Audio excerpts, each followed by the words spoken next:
Bill Moyers, 2 words and a man almost synonymous with PBS. You've seen him interview the great thinkers of our time, explore the great ideas, and you've wondered, just who is Bill Moyers and why does he do what he does? You're in for a treat, so stay with us.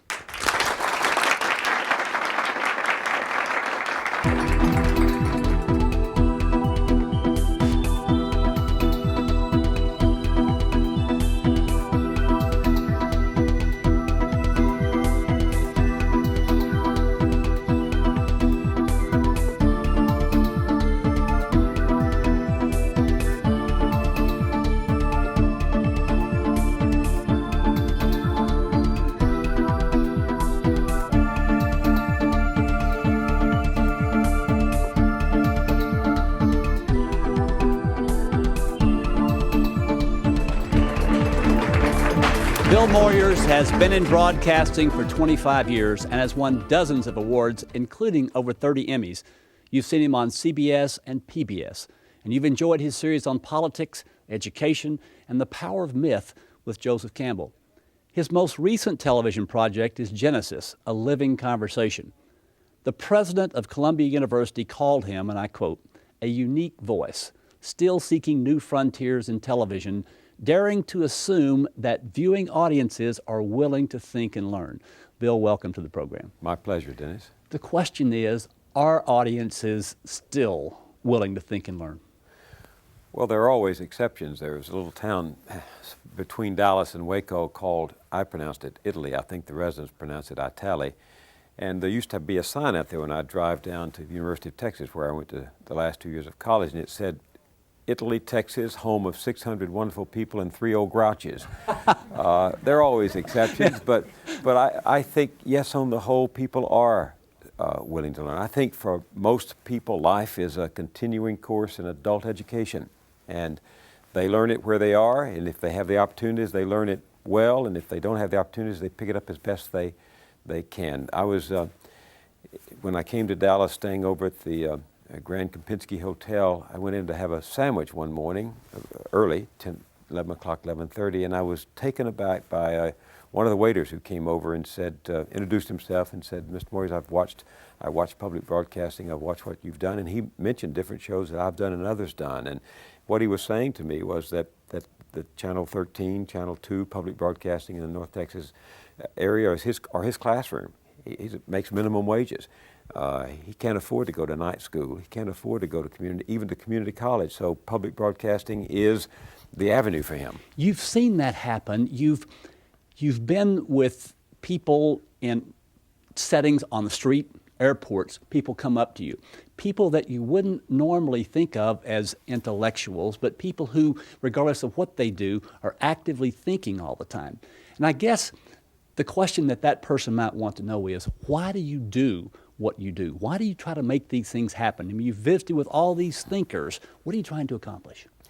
Well, I'm a journalist for one thing, and the first editor of the first newspaper in America, published in 1691 in Boston, Massachusetts, put on his masthead that his mandate was to give an account of such considerable things as come to his attention. And that's what we journalists are about. We see something interesting. We want to share it with someone else. We want to report it. And I'm a reporter first and foremost. But I also have an insatiable curiosity myself. I grew up in Marshall with a succession of wonderful English teachers who opened the world of ideas to me. I can still see Selma Brutsey standing in front of the class, reading from Byron or Keats or Shelley, assigning me to do my term paper on Walter Lippmann, one of the great journalists of the mid part of the century. Inez Hughes, diagramming sentences with her back turned to us with the precision of a drill sergeant, pounding into us the necessity for some internal order of ideas. And I was a good student. I think all of my life I've loved the information that comes in preparing for a test. I hate tests, but I love the research and the preparation. Love the library. First time I walked into the library at the little library on east side of Marshall, built by the League of Business and Professional Women in 1926. We didn't have many volumes. It maybe 800, 1,000 volumes. I walked in there and said, "Wow, all of these they wrote from me." Well, you don't have to be possessive about education that way. So when you get it, you want to share it. Yeah. The great thing about what you do and what we do in this world of television and education is even if we share it, we still have it. And you still have so much of it because of all the people that you've talked to. How have these conversations over all these years changed you and the way you see the world? That's hard to answer because one takes away from an experience what isn't evident at the moment. It may lie like a seed down there, and many years later unfold and open and respond to an event that you didn't even anticipate. But I've just learned so much from the people that I've been with, the historians who've helped me to connect the past, the philosophers who helped me to connect concepts to the world I live in, other journalists who've taken me on journeys that they've been on. I think that I've learned something from everybody, although it's very hard to diagram that knowledge the way Inez Hughes did and said, I learned this from him or this from you. When you talk to people and listen to people who have heard you in all these various settings and all the work that you've done, you have some stories, one of which I heard earlier this year. You were walking down the street, as I recall, in New York, and a lady came up to you. And if you know the story I'm talking about, please tell our viewers about it because it really got to me and I think will to that person watching. Was this after the Cambell series? Yes. Well, you know that I did this series with Joseph Cambell. I did it because I was curious about him as a teacher. He was a great teacher, taught 38 years at Sarah Lawrence College, had spent his whole life integrating the world's knowledge, anthropology, literature, religion, art, dream interpretation into a way of looking at the world, at mythology, at the great stories people in every culture tell themselves to explain their relationship to the universe and to each other. He was a marvelous teacher, and the series ran in great response. It got a small audience at first, but word of mouth spread, and pretty soon television stations were repeating it over and over, so that now some 40 million people have seen it, many of whom have written me about it, and some of whom have talked to me about it. And this particular incident that I think you're referring to happened about a year after the series had aired. I was coming out of the La Caramba restaurant on 8th Avenue between 54th and 55th Street in New York, where I live and work. And I was moving up the street, and a young woman was coming toward me, 31, 32. And you know, television makes us intimate strangers. People think they know you who've just seen you, and you can always tell in the feedback you get from a pair of eyes that there's that glint of recognition. So as we approached each other, we sort of turned and looked at each other. I knew she recognized me, and she thought she recognized me, but wasn't quite sure. And then she said, "Mr. Moyers?" I said, "Yes." She was apologetic and shy, but she said, "If you have a few minutes, I'll tell you a story." And I said, "Fine." Let me just back up and say that in my series with Cambell, we talked a lot about the meaning for life. I said to him, "You're looking for the meaning of life." He said, "No, I'm not looking for the meaning of life. I'm looking for the experience of life." I think most people think that they're looking for the meaning of life, when deep down they're really looking for that inner harmony between their physical being and their spiritual being. Yeah, and he sort of said, I think about the experience of living Yeah. as opposed to the meaning for life. Yeah. And that was really powerful because I think it surprised you a bit when he answered that. Yes, that was a moment of revelation. I was raised to look for the meaning of life and, to defer gratification and even to not analyze experience, to analyze experience instead of just letting it be. He was talking about the rapture of the moment, enjoying whatever you're doing or getting something from it. So she said, "I came to New York 8 years ago. I wanted to be an actress. I burned to be an actress." She said, "I came, I trained, I went to all the auditions. The parts always seemed to be fugitive. They went to someone else. I couldn't get a really good part. I had a couple of minor roles and an understudy role once, but nothing ever happened. I fell in love with a man. We lived together for a while. He left me, married another woman within 2 weeks after leaving me. 3 weeks after he left me, my father died. I'm broke. I was broke. I wait tables like so many other young people in New York in order to make ends meet, and I just had enough. One night I came home, that's my apartment right over there," she said. One night I came home and it was enough. And I pulled the window down, lowered the shade, poured a stiff glass of bourbon, turned on the oven, the gas stove in my one-room apartment, and lay down on the couch. And she was really prepared for the curtain to fall, the last curtain. And she said, "But I made a mistake. I left my television set on. It had been on all day, actually, all night. And I'd left early that morning, and I heard a familiar voice, yours. I recognize your voice, and I heard you talking to somebody who was talking about the experience of being alive, the rapture or ecstasy of the moment, the importance of living life now. And she said it was very interesting. I heard the announcer say, tune in next week and we'll continue the conversation with Joseph Cambell. So she said, you know, I was curious, I was interested. I got up, I turned off the gas, I poured out the bourbon, I lifted the window and the shade and waited. And she said, you know, and then I watched the rest of the series, and she said, what I've realized is I don't have to be an actress, but I really want to experience my life. And she said, I just want to thank Joseph Cambell, wherever he is, for that moment of illumination, for that radiant moment of discovery that came to me totally unexpected when I was least expecting it, but most prepared for it. You used that expression, intimate strangers, and she did feel that she knew you, and obviously got to know Joseph Cambell. The difficulty in this medium is because we're sitting here talking to each other, that person watching this program now is with us, and yet we're not really with them. How does it feel to you? What does that sort of an experience do to you when someone comes up to you on the street, maybe not as dramatic as that, but says, here's how this idea helped change my life? Well, it's very rewarding. It's like a teacher who's been in a classroom all of her life and gets a visit from a former student who comes by and says, you may not know it, Miss Brutsey, but when you read Shelley, or when you read Keats, or when you read Byron, it opened my ears to the music of the language, and all of my life I have danced to that music. Thank you very much. That's what it is. People don't come up to me and say, oh, you're wonderful, or you're a marvelous person. They come up and talk about someone I've had on, or some work that I've done. It's not invested with ego. They're not responding to me personally. I'm a rather dry and serious and pleasant but not charismatic person. They're not responding to me as if I were Henry Fonda or Brad Pitt or well, anyone hey, like you that. never know. They're talking to me well, I do know, because nobody has ever they're talking to me as if I had been their teacher, right, their uncle who got it, and that's really satisfying. And I think that's the idea, is when you're a man of ideas, as you are, that's what you're trying to get out. Now, occasionally, I think, it could be that someone could see you out of context, as opposed to being on that little screen. They see you some other place and maybe can't exactly call your name. And I remember a story that you told about being, I think being mistaken for, wasn't it Charles Kuralt? Oh, yeah. Tell that story if you don't mind.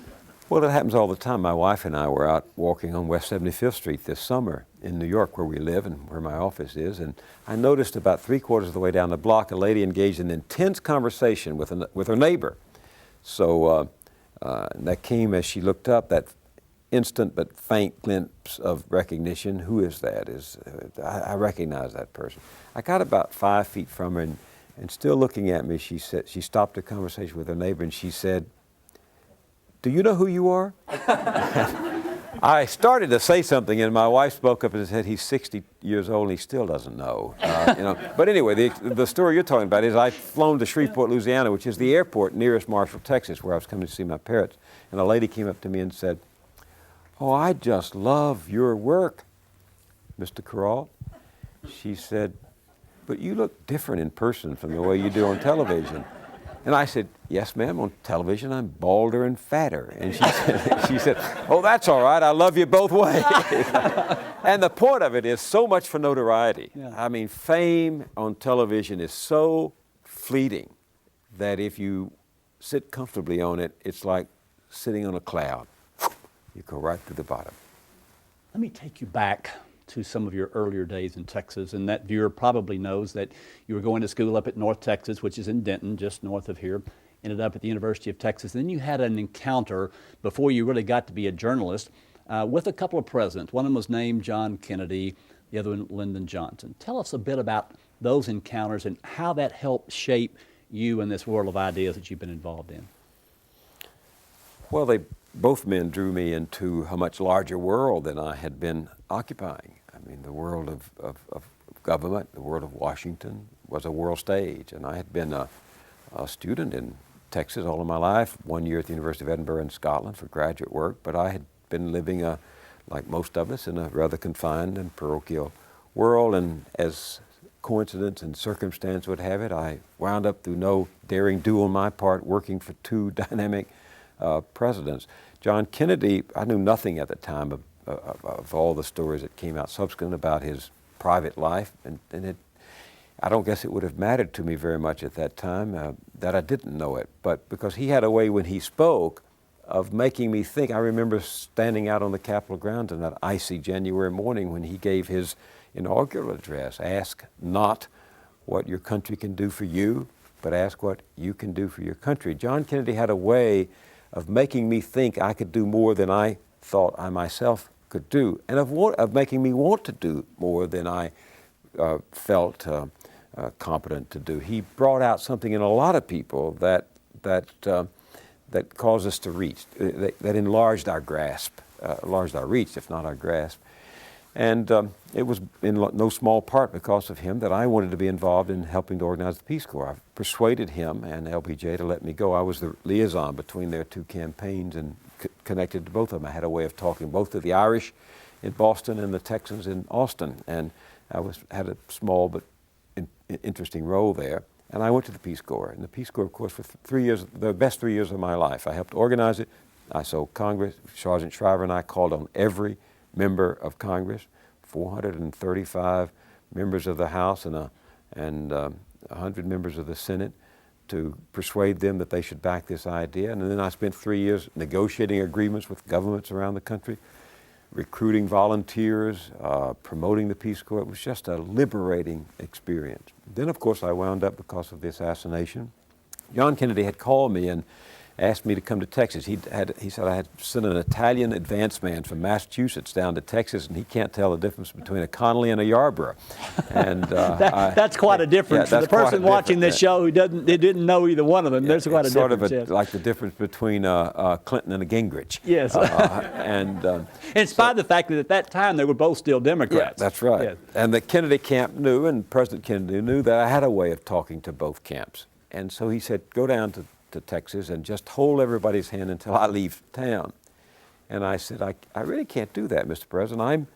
I'm the Deputy Director of the Peace Corps, and we can't involve the Peace Corps in politics. And this was a political trip. He was getting ready for the 1964 campaign against Barry Goldwater. He felt it would be Barry Goldwater too. He said, no, you let me worry about the Peace Corps, and you go to Texas and worry about politics. So I went down and just was a peacemaker. I just listened to people and carried messages and interpreted, translated really, between tribal, warring tribes. And everybody was peaceful. And I was actually having lunch noon on the 22nd of November in Austin at the 40 Acres Club with Frank Irwin, who later became the powerful chairman of the State Democratic Committee. And a waiter came over and said, you're wanted on the phone. I went to the phone, and it was J.C. Kellum, who was the manager of the radio and TV station that LBJ and his wife owned. He said, something's happened in Dallas. I don't know what it is, but something's happened, something bad. So I got on the phone and called. I had the private number for the Secret Service headquarters in Dallas, so I called them, and he said, yes, the president's been shot. So Frank Irwin and I raced out to the airport, chartered a plane and flew to Dallas. We were above Waco when Robert Trout, the CBS announcer, said, ladies and gentlemen, the President of the United States is dead. I landed here in Dallas, got into a police car, and started down to Parkland Hospital, but a dispatcher caught up with us and said the new president is on Air Force One at Love Field. So I turned around and went back to Love Field, got to the steps. A Secret Service man I didn't know stopped me, because they were stopping everybody, and I wrote a little note and said, Mr. President, I'm here if you need me. So he got the message and called me up. And I went back to New York, to Washington with him, and then stayed 3.5, 4 years in the White House. And that, of course, pitched me into a much larger arena. I had a lot more energy than I did wisdom there. I wish I could do it again with the wisdom instead of the energy, but it was a fascinating experience. Well, one of the things that you've said many times is, and I think it probably happens to almost anybody as they are graduating from college or shortly thereafter, I think you said at that time you knew a lot about things. In the last 30 years or so, you found that you didn't know that much. You know, like a lot of young people, I went to college to get answers to my questions. And so you study to get particular answers and try to get them down to what today we call a soundbite or a bumper sticker. You know, answers the questions. Life's tough questions, here are the answers. But life has a way of questioning your answers. And over the last 30 years, I've had to be deprogrammed from a lot of what I've learned. And perhaps in answer to your first question, why do I do what I do? It's to keep finding out what it is I don't know. And since we journalists have a license to explain things we don't understand, and since there's a lot I don't understand, I'm just on a perpetual learning curve. I want you to repeat that definition of a journalist, and then I'd like for you to tell that viewer what it's like to sit with someone, as I am sitting with you, someone who's had a vastly different set of experiences from mine. But you're sitting with people, whether it's in the Genesis conversations with world-renowned religious leaders, or a Joseph Cambell, or in all the other things that you've done with children and every other thing that you've done. How does it feel as a journalist to sit here talking to someone there when they know so much more than you do? Well, it's very hard to do what you do. First of all, you have to keep me interested, and you have to keep me thinking. You have to be aware that all the time as you're talking to me, there's a virtual community out beyond that camera of several thousand, several million people, and you've got to hold their interest. And then you have real human beings here in the studio, and you've got to keep them engaged. You've got to think about what you know this person knows. At the same time, you have to listen to what he is saying, so that when I get through, you don't just ask me a question that has already been in your mind and programmed irrespective of what I answer. If you're going to have a real conversation, we have to listen to what the person is saying and respond to that. America is full of talkers. Talk is cheap in America, but listening is rare, and conversation is rare. And real conversation grows out of not my regurgitating to you what I have already said on many, many occasions, but upon my listening to your question, responding to it, you're listening to my answer and then following up. So it's a very, very difficult art that you're practicing on a high wire right there all the time. And at the same time, you can often forget all that's happening. You can forget the people in the audience, forget the million people behind the camera, and just get so engrossed in what we're talking about that the world closes out, and it's just the two of you in a very intimate setting. It works best when all of those things happen, but it is most pleasurable to me when the latter happens and the guest, my subject, forgets the lights, forgets the camera, forgets the programmed routine of all television, and simply begins to engage me in a conversation that takes us deeper and deeper into an understanding of what we're talking about. That happens rarely, but when it does happen, it makes it worthwhile. It's a special time, no doubt, when it does happen. It's happened to me many times. I took Maya Angelou back to her hometown of Stamps, Arkansas, totally unrehearsed. None of my programs or yours are rehearsed. And we were in this little town, and she was telling me what it was like to grow up in Stamps, Arkansas, this little town, when it was divided by a railroad track, and blacks crossed that railroad track into the white part of town only by invitation. And it was a world threatening to a young black child growing up. And she would go across the railroad tracks to the little grocery store and buy the second day bread and take it back, and always subject to the epithets and the insults and the ugly things that might be said about a small child by some bully or something like that. So we're just naturally walking down this road, and she said, it's right over there is where I used to go as a child, and right over beyond that tree was the store. And we got right close to the railroad track, and if you'll see this in the documentary, we start out walking side by side, but I'm just paying attention to what she's saying and looking off in the distance, and I'm about 10 feet in front of her, no, about 5 feet in front of her. And we get to the railroad tracks, and she says, and I'll tell you what, Bill, I can't even go over there now. And she turns me around, takes my elbow, turns me around, and I look at her and I say, I understand. And there was a moment of genuine understanding. She said, I'll tell you what, you stay on this side of the tracks and we'll both be okay. And we turn and walk off. It's a great moment in television.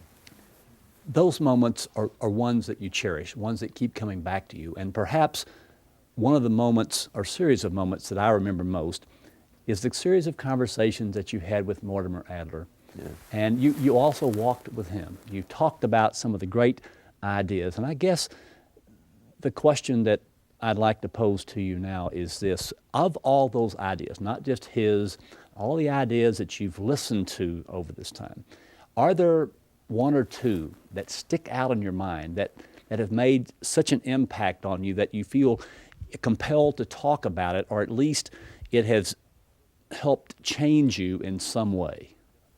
Well, that's a good but a difficult question, because if I'd been asked that question 2 years ago, my answer would probably be different than it is today, because so much more has happened in the last 2 years. I mean, I guess it's the idea that everything is connected, and I really believe that. I really think that everything is connected, that at the moment of your passage, you can't see the connections, but that when you look back on your life, you see a pattern that was unfolding even as you couldn't recognize it at the moment, and that every event has a consequence. Most of those consequences are unintended, and life becomes a matter of dealing with the unintended consequences. But there is a connection. I mean, I never intended to work in the White House. It never entered my mind, but there I was. I didn't even know what television was. We didn't have television until I was in college. Over at North Texas, I saw the first television when they had a set in the Student Union building. We watched the McCarthy hearings, the Senator Joe McCarthy. I had no idea what television was. If anybody had said to me, "What are you preparing for?" and I said, "I'm preparing for a life in television," I mean, they would have hauled me off and had me arrested for deranged. I had no idea. But yet, in fact, there was hardly anything to television at that time. One thing led to another. I debated with myself growing up: would I be a teacher, which had a strong appeal to me? Would I be a preacher? I grew up in a religious home in a wonderful Baptist church, and I thought that would be a great way to go. And I thought about politics. Lyndon Johnson once said to me later, many years later, there are three ways that a poor boy from Texas could signify. One was to become a teacher, one was to become a preacher, one was to become a politician. Well, as it turns out, television is the natural environment for all of those interests. Politics, I've done many documentaries about politics. Religion, I've done many series about religion. And teaching. I have a classroom, the largest classroom I could ever have had. After I finished seminary, I'd been accepted to do my PhD at the University of Texas in American civilization. I was going to study church and state issues. Well, I could never have had the classroom at the university where I wanted to teach that I've had on television. So somehow these unintended consequences, someone said to me once, coincidence is God's way of remaining anonymous.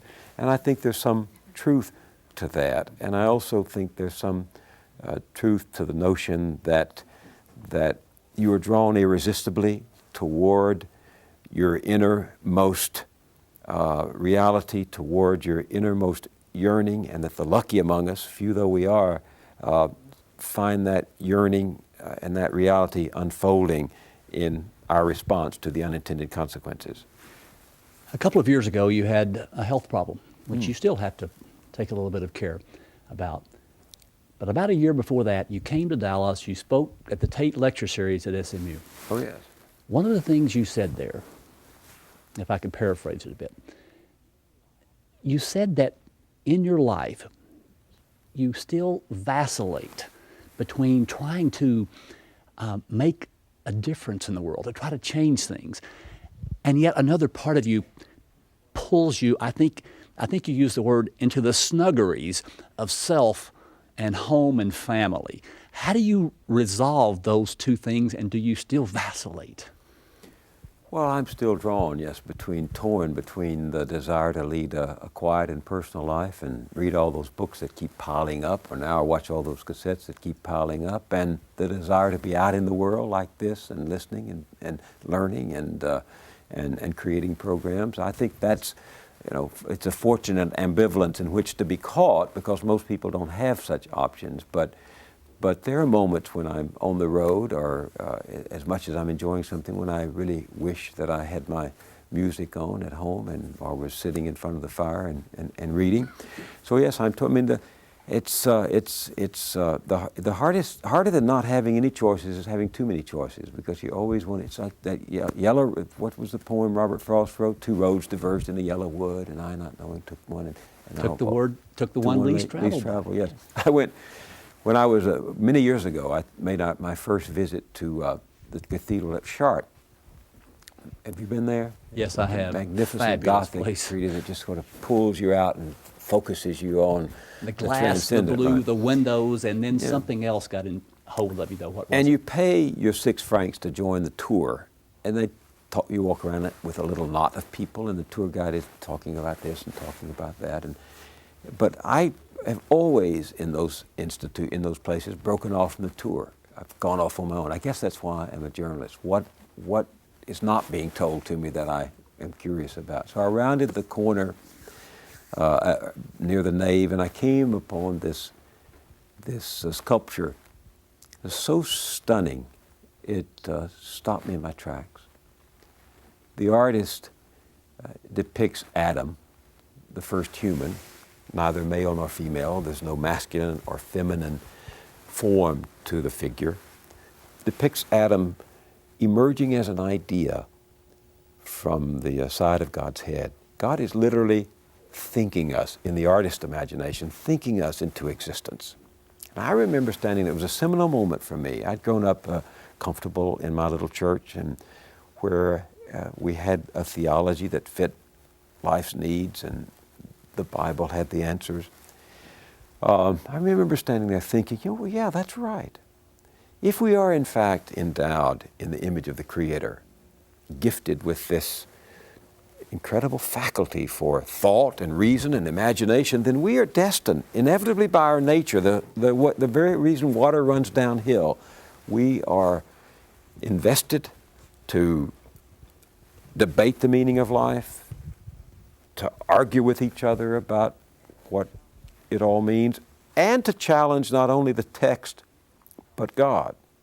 I mean, how could God have created us not expecting us to challenge God, having invested us with free will in an instrument like the human mind? And that opened the way for me. It liberated me to keep asking questions and to keep challenging, so that I'm never free to be restless. I'd like sometimes to be free to be restless. I'd like not to be so restless, not so curious. I understand, but I don't think you can change that. In fact, No, I don't you think can't you'd change even it. want to change it, except, as you say, that once in a while, you'd like to say, let me have a little bit of peace here. That's the other thing you learn as you go along. I keep things that touch me in my little calendar here, and I just wrote down one the other day that helped explain me to me, which happens a lot of time. And it's Freud, and I was reading something about, there's a TV show about him, and there was a review about it, and it quoted something he said. He said, a man, could be a woman, a man should not strive to eliminate his complexes, but to get in accord with them. They are legitimately what directs his conduct in the world. And I said, yeah, that's right, that's me. I mean, people would say, well, Moyers is kind of Hamlet. He's kind of torn between doing this and doing that. That's my complex.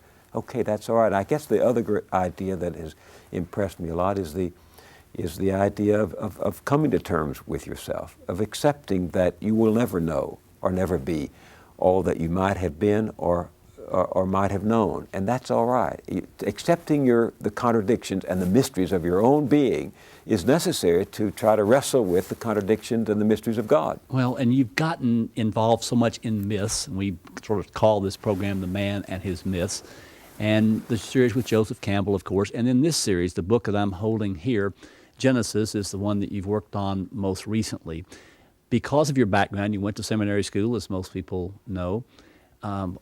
Why did you decide to do a program, 10 programs, a 10-part program, a book like this, for goodness sake, on the first chapter in the Bible? You remember what I said about the editor of the first newspaper to bring an account of such considerable things has come to my attention? Yes. Well, I did that with Cambell. I had no great overriding mission with Joseph Cambell. I just heard that he was getting an award from the National Arts Club in New York, and I had remembered reading Hero of a Thousand Faces, his most famous book, many years ago, and I went and pulled it off my shelf. He was a little paragraph in the New York Times said he's going to receive this award. So I went down and heard him. It was a marvelous lecture, and I thought, gee, he'd be a good interview.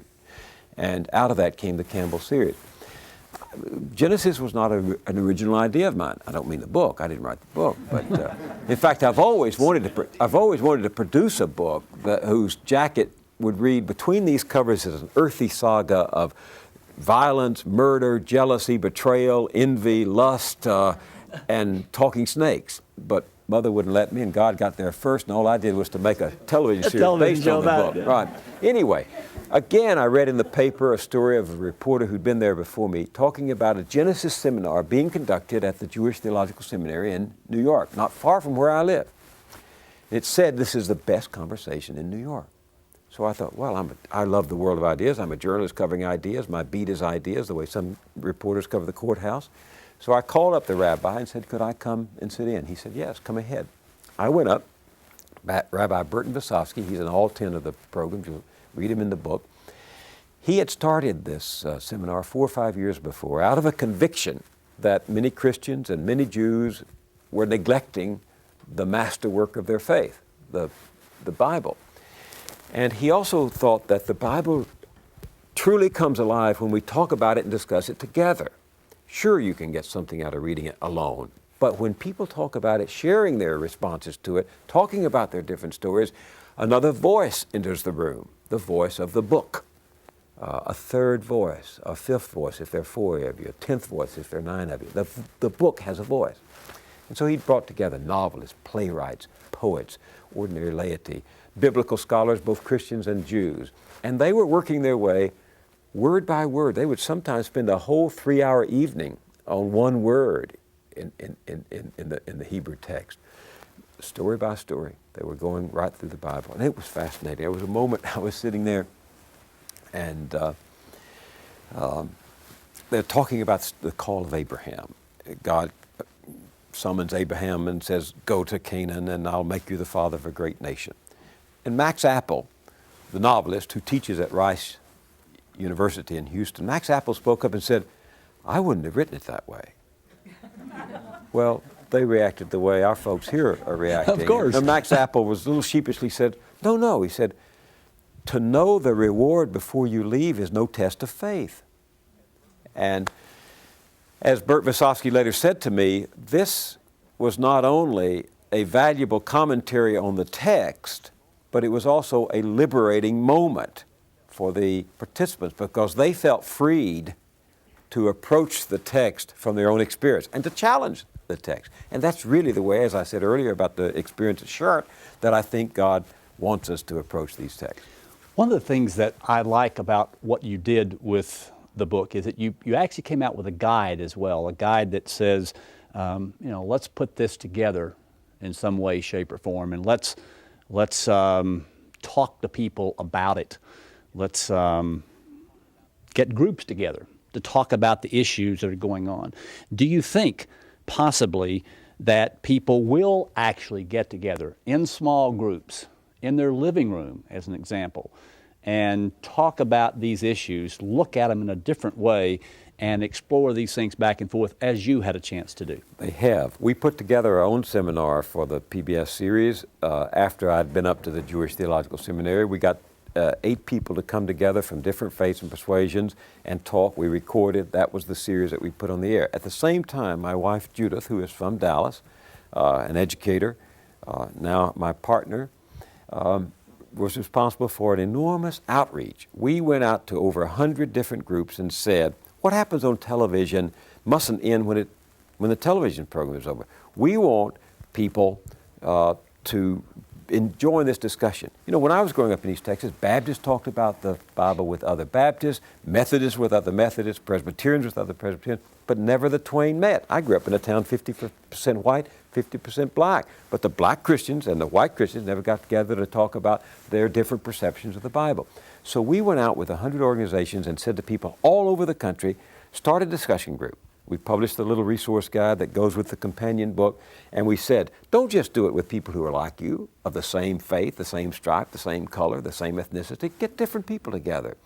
And somewhere over 2 between 2,000 or 3,000 discussion groups were reading the book, using the resource guide, watching the series, and talking about it. And when the series is repeated this year, 1997, on PBS stations all over the country, including KERA and KDNT, those discussion groups will meet again and new ones will form. The series made the cover of Time magazine, the cover of Newsweek International, the cover of USA Weekend. I've never had as much advanced media attention to any series because people are yearning to talk about something that really signifies like this. You don't know this, but because I haven't told you this, and just a couple of times that you and I have met, but when you were doing the Mortimer Adler series on, I can't remember all the great truth, but Justice, Beauty, Truth, 3 I can recall off the top of my head, we used to do that around my television set. We taped the program off, played it, it's an hour tape, and then talked about it for 2 or 3 hours. And that sort of an experience, the thing today is, do people have the time? I mean, it's so valuable. You have to make the time. I mean, I did a series a few years ago on PBS, 15 years ago, called A Walk Through the 20th Century. And I promoted it it was my personal view of the 20th century, 17 different episodes. And I promoted it by saying to families, to people, to viewers, get your grandmother and your grandchildren, your extended family in the same room and talk about each episode. Watch the episode on the 1920s. I used my mother and father as sort of seminal characters in that. They were married in 1926. They had a hard life during the Depression. They picked cotton, and then I told around that with archival footage what was happening in the country. And I said, you know, very rarely do grandmothers and grandfathers stop and tell their grandchildren what life was like in their time, or ask their grandchildren what life is like. I had more letters. They're prized letters of mine today from families that watched that series together and then talked about it. Dennis, the measure of television is not the number of people who watch, but the imprint left on those who do watch. And the conversation the next morning at the breakfast table, the carpool, the water around the water cooler, at the coffee break, or at lunch. If we just watch television passively and are somewhat amused by it or entertained, that's all right for a while. But the fact of the matter is, you spend an hour of your life in that solitary isolation from anyone else, and you take nothing away from there but an hour spent. It's a moral transaction. When somebody gives you an hour of your time, you want to make sure you give them something in exchange, because they don't ever get that hour back. Well, and conversation does it. Yeah, that's a great way to look at it. And I think that one of the most meaningful things is when people call us and say, not only we bought a tape of this program, but we're playing it in the classroom, whether it's in Connecticut, a professor in Connecticut called recently, or here at SMU, or any other place around the country, that they use that as a teaching tool. It's probably because, same way with yours. I mean, we have such incredible people on this program as you do on yours. They would never be able to meet those people one-on-one, and yet they get their ideas. After the Adler series, which ran in 1980, I mean, you were just in college then, I'm sure. But anyway, yes, thank you. I had a letter from an elderly lady, 80-some-odd years old, in Toledo, Ohio, and she said, all my life I wished to have had Mortimer Adler as my guest in my living room. I couldn't. I read his books early. I knew about him, but I'm housebound. I'm crippled. It's cold in here, and I don't know people like that. I would never have had Mortimer Adler as my guest, but he's been in my home every Sunday afternoon for the last 6 weeks as my personal guest because of PBS. I think that's a great story. I'm going to tell you just one quick thing, and I'm going to ask this young man to make his comment or ask you a question. But it's kind of strange. My wife and I work together as you and your wife do. And we were in a convention one time, and a very attractive young lady ran up to me and she said, you were in my living room. In fact, you were in my bedroom with me last Sunday. And Nikki is standing there going, yes. And she was in New York City, coincidentally, and the program was playing that morning when she and her husband were lying in bed, and I was in bed with them, figuratively speaking. And that really got to me. Obviously, she explained it carefully to Nikki first, I might tell you. But that's the kind of thing that we don't think about sometimes if we're standing here in front of these cameras. Mr. Moyers, I didn't realize I came here today to ask you this question, but it's one that's been in my mind for quite a while, and you're the guy to answer it. And that is, we've been talking about conversation, education, wisdom, learning, growing, that interaction that occurs between people that causes new thought to come into place. And I've noticed over the last years that education for me has moved from studying to learn things to now when I'm exposed to stuff, it's like I already knew it. It's a reawakening on stuff that I never had a conscious thought about, never was able to language before, but now it comes into my world as a truth that I already knew. The question is, have you noticed any of that sort of a change and over the last 20 or 30 years of your education? Well, the root meaning of the word in Latin, educare, means to draw out, to bring forth, to summon.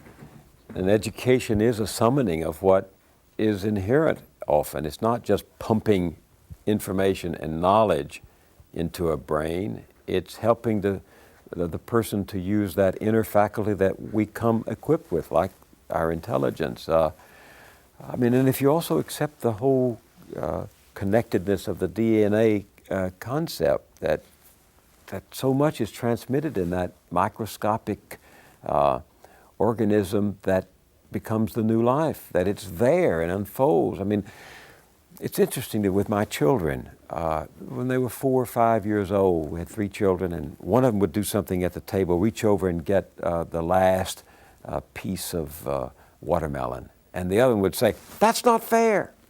Now, we had not set our children down and talked to them about concepts of fairness, equity, or justice. Where did they know this?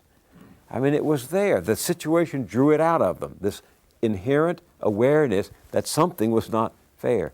Yes, I agree that we come equipped like great invisible reservoirs that need to be tapped, so that with the relationship, with a conversation with people who know things we don't know or haven't yet articulated, there is a dance that takes place that from which new understanding emerges.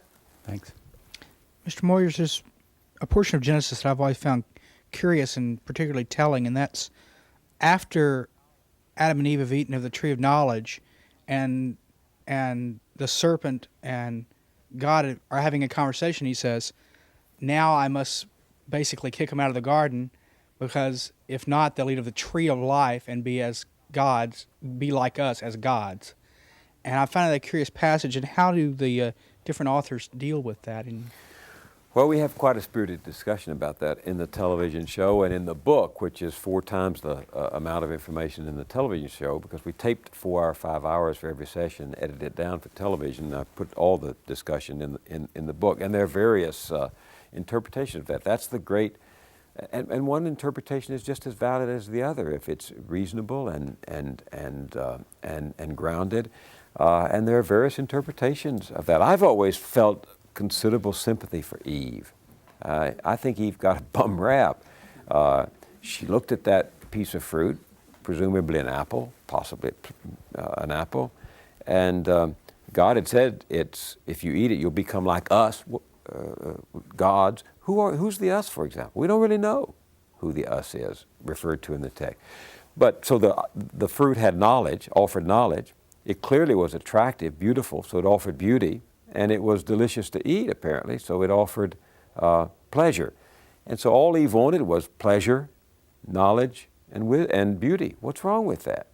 And she was just expressing this natural curiosity of someone to reach for a beautiful, pleasurable, knowledgeable object.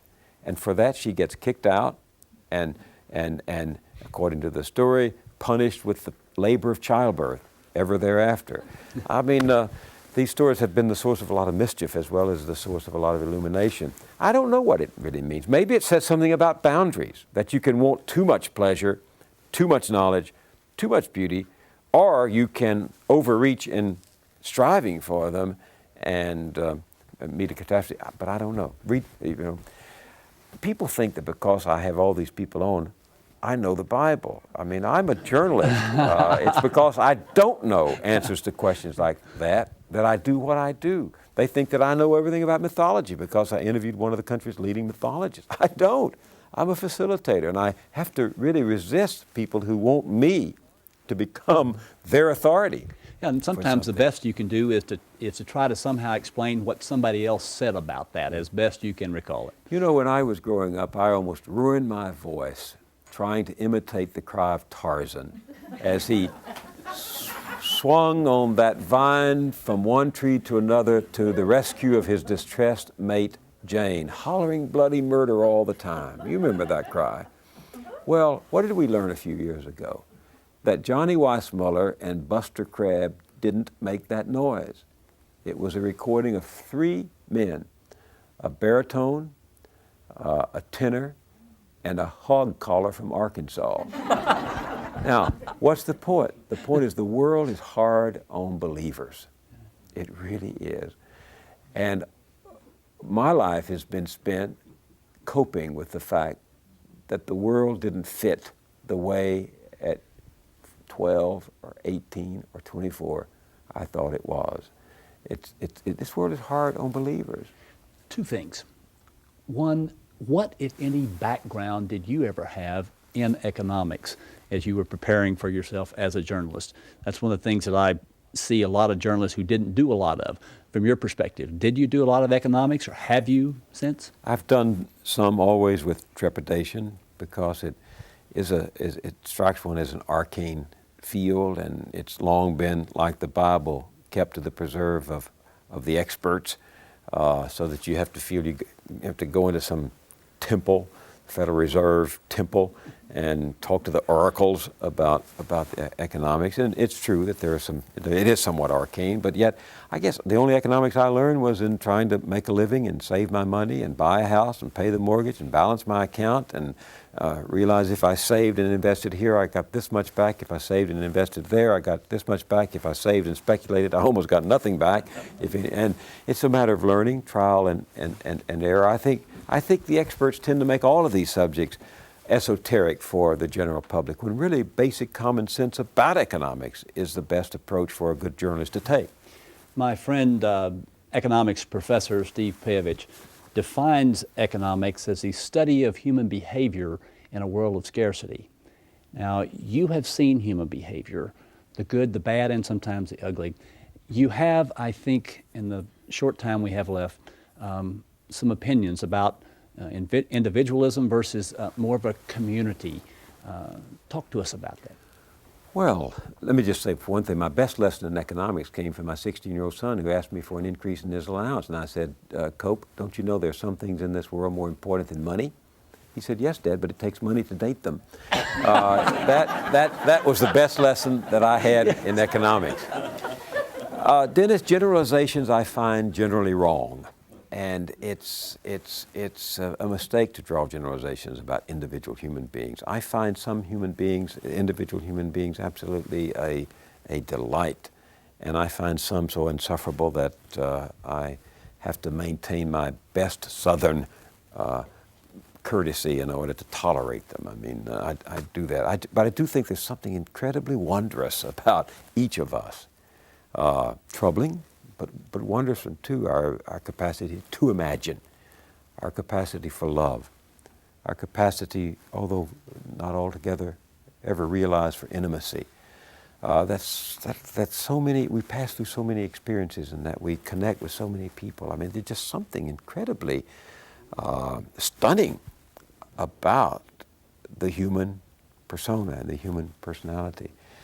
And yet I do think that this notion of the rugged individual has been much overplayed in our society. John Wayne was not really a cowboy, and Ronald Reagan was not really a hero. They were actors, and you didn't make it on the frontier as an individual. You had to help your neighbor raise their barn. You had to help a neighbor care for her sick.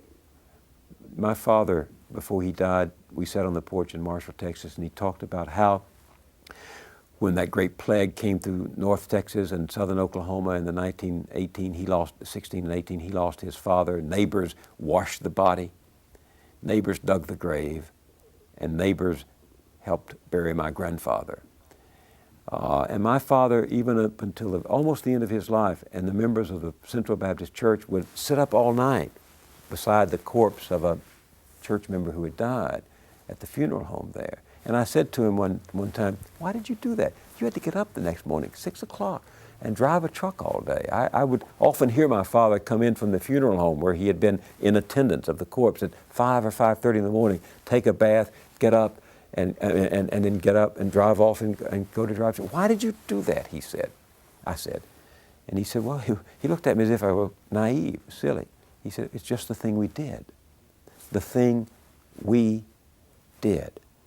You know, it struck me not long ago that all of my life I prayed the Lord's Prayer, but I've never prayed, give me this day my daily bread. It has always been, give us this day our daily bread. And when I think about the very process by which bread comes to my table, I don't own a farm. I know nothing about growing wheat. I know nothing about processing bread. I just go down to a store and buy delicious bread. And somebody raised that wheat, somebody brought it to market, somebody processed it, somebody packaged it, and somebody delivered it. Life is civilization is a whole chain of mutual accountability. Give us this day our daily bread is the greatest reminder to me of civilization. Our ability to bring that person into what we're talking about and connect with them is so important. On behalf of everyone watching, everyone here, Bill Moyers, the man and his myths, we appreciate your being here. And I don't think I need to say anything else. We've been talking about things that matter with a person who really cares. Thank you for joining us. Thank you. I hope that went on.